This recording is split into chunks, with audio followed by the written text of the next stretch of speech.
A very good day to you. I'm Hank Gross, Mid-Hudson It's Monday, March 25th. The news today brought to you by the Galleria at Crystal Run. The Tiny Homes Project for Homeless Veterans was launched formally Sunday as over 100 veterans and others gathered in Port Jervis. 10 tiny homes will be constructed thanks to a $1 million grant from Congressman Pat Ryan and a $400,000 grant from former State Senator Michael Martucci for the Rumshock Veterans Village. Port Jervis City Councilman Stan Siegel was a driving force in the project. No veteran should be in a place that they can't call home.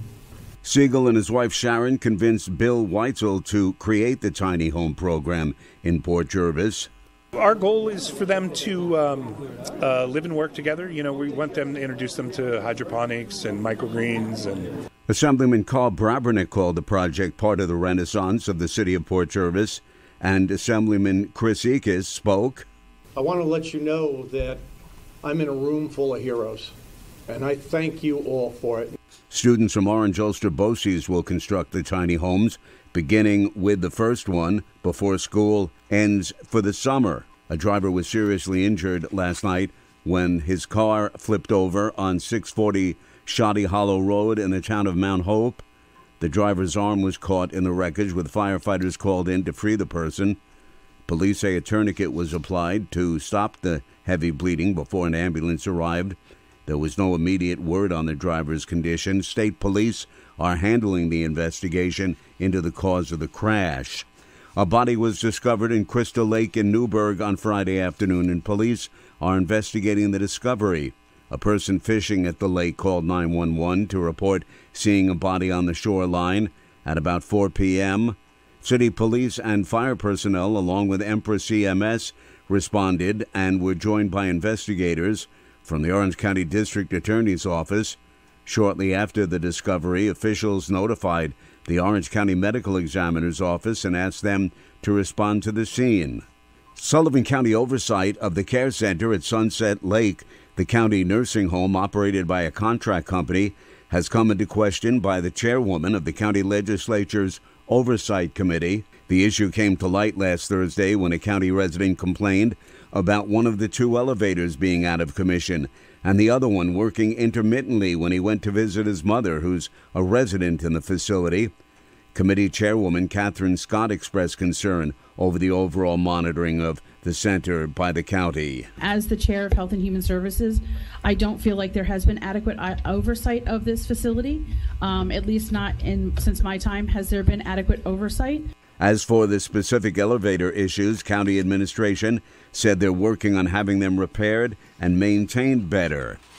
He's here. The Easter Bunny is visiting the Galleria at Crystal Run every day now until Easter. And he's not camera shy. Get your picture taken with Mr. Peter Cottontail. Children, families, and even pets are welcome. Now you can make an appointment ahead of time at whereisbunny.com. Reservations are strongly encouraged. Just go to GalleriaCrystalRun.com for all the details, and happy Easter.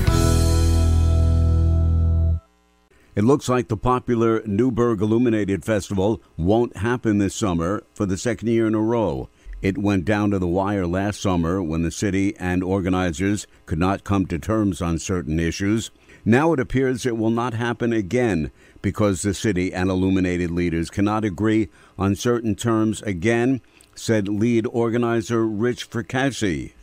We asked for the state police to assist, and we asked for the Sheriff's Department to assist, and the city guys. And the city of Newburgh police are some good guys, but there's just not enough of them. And we asked for golf carts because there's no way I can, or the handful of us can manage a 100,000-person festival that covers miles on foot. You can't do it. Mayor Torrance Harvey recently said the city would not agree to those terms, and it appears Newburgh Illuminated will not take place again this summer. A series of lawsuits by individuals determined to block development of the site of Pelton Manor in Poughkeepsie received the final ruling from Judge Maria Rosa on Friday. The developers can move forward with their plans to construct apartments and a community center. The case had all been decided in favor of the opposition in April 2023 when a judge discovered that project opponent Ken Steyer conducted clandestine operations attempting to influence a judge. The case was reopened and re-argued, with the developers finally winning the lawsuit. The developers, Pelton Partners LLC, plan to construct an arts center in the mansion and build 6 buildings that will contain both commercial and spaces for apartments. The town of Newburgh Emergency Medical Services has initiated a plan to establish an advanced life support division. The new ALS division comes at a time when many ambulance services throughout the region are experiencing staffing shortages and are bogged down by responding to 911 calls that do not require an ambulance. A 38-year-old Unionville man faces up to 9 years in state prison when sentenced in May for his guilty plea in Orange County Court to burglary while in possession of a weapon. District Attorney David Hoover said it was alleged that on May 10, 2023, at about noon, Jesse Frank kicked in the door of a tenant in an apartment in the village of Unionvale while holding a knife.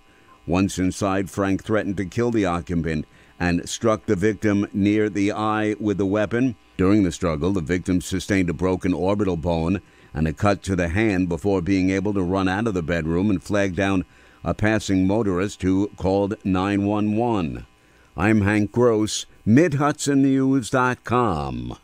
The news today provided by the Galleria at Crystal Run.